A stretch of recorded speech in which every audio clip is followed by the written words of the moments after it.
Bonjour à tous et bienvenue dans une nouvelle vidéo de la sagesse de Jésus-Christ. Je suis très heureux de vous retrouver pour cette année 2025. J'en profite qu'on soit encore au mois de janvier pour vous souhaiter tous mes meilleurs vœux de santé, de réussite et que voilà, cette année 2025 puisse être remplie de bonheur pour vous et vos proches. Donc pour cette année, on va étudier Doctrine et Alliance. Doctrine et Alliance, c'est le recueil de révélations qui ont été données à Joseph Smith et aux prophètes qui ont suivi depuis le début du rétablissement. Alors le rétablissement, c'est quoi? C'est cette période de temps qui a commencé dans les années 1820 avec la question que Joseph Smith avait posée à notre Père Céleste.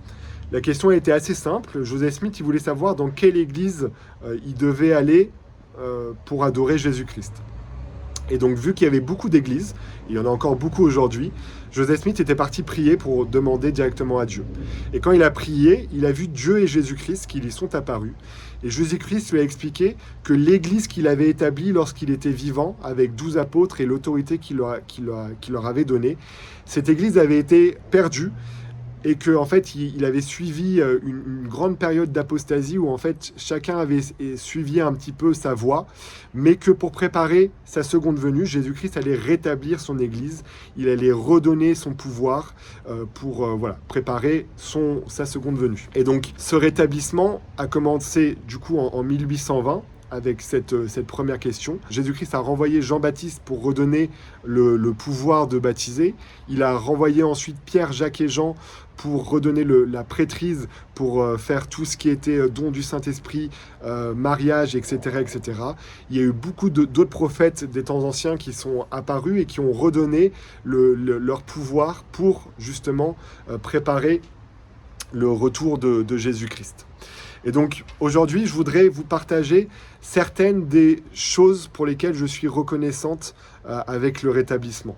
Donc il y en a beaucoup, j'en passerai peut-être à côté, mais voilà, n'hésitez pas dans les commentaires à vous aussi partager et à dire les choses pour lesquelles vous êtes reconnaissante avec ce rétablissement de l'Église de Jésus-Christ. Alors la première chose pour laquelle je suis reconnaissant pour l'Église de Jésus-Christ des saints des derniers jours, c'est la possibilité de vivre éternellement avec notre famille. Avec le pouvoir de Dieu, on a la possibilité d'être marié à son conjoint pour le temps et l'éternité. On sait tous que lorsqu'on va à la mairie, le maire nous dit que voilà, on est marié jusqu'à ce que la mort nous sépare, mais avec le pouvoir de Dieu, le pouvoir qui a été redonné aux apôtres et aux prophètes, on a la possibilité d'être marié pour le temps et pour toute l'éternité. Ça veut dire que on a la possibilité de vivre éternellement avec notre conjoint et notre famille.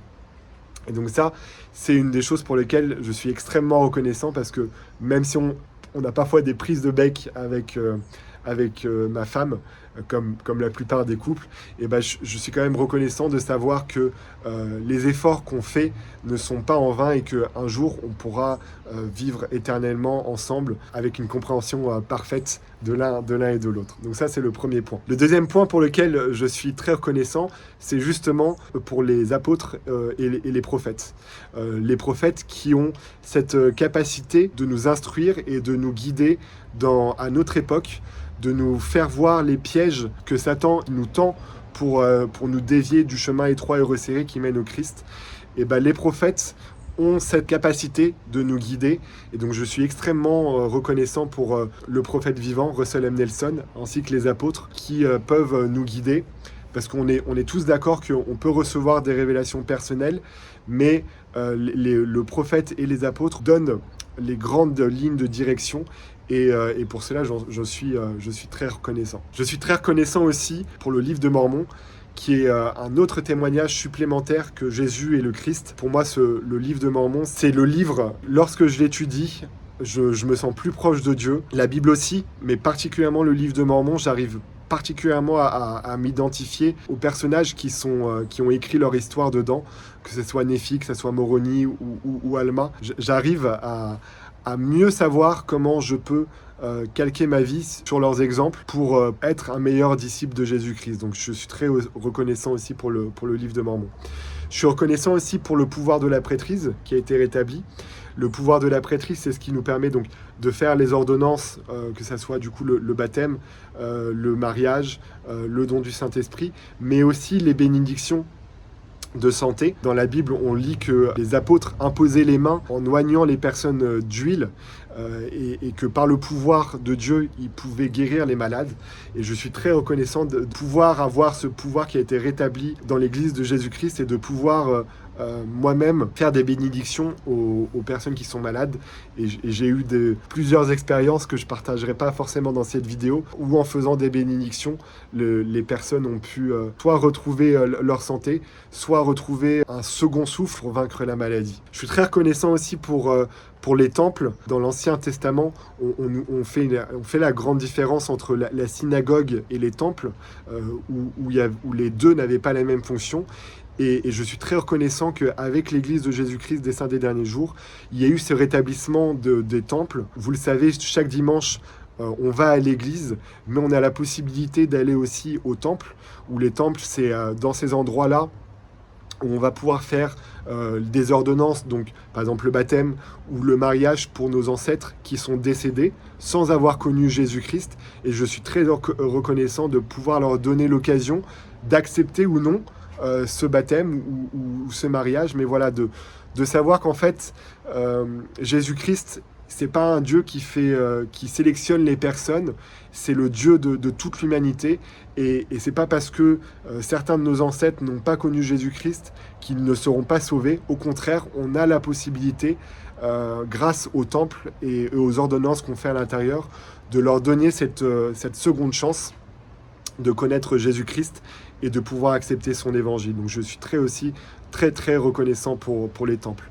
Je suis reconnaissant aussi pour la connaissance du plan de salut, c'est-à-dire des grandes questions de où est-ce qu'on était avant de venir sur cette terre, pourquoi est-ce qu'on est sur cette terre, où est-ce qu'on ira après cette vie. J'ai beaucoup parlé avec des personnes de religions différentes et j'ai toujours été très reconnaissant de toute la connaissance qui a été rétablie par Jésus-Christ de ce plan de salut, donc des réponses à ces trois questions.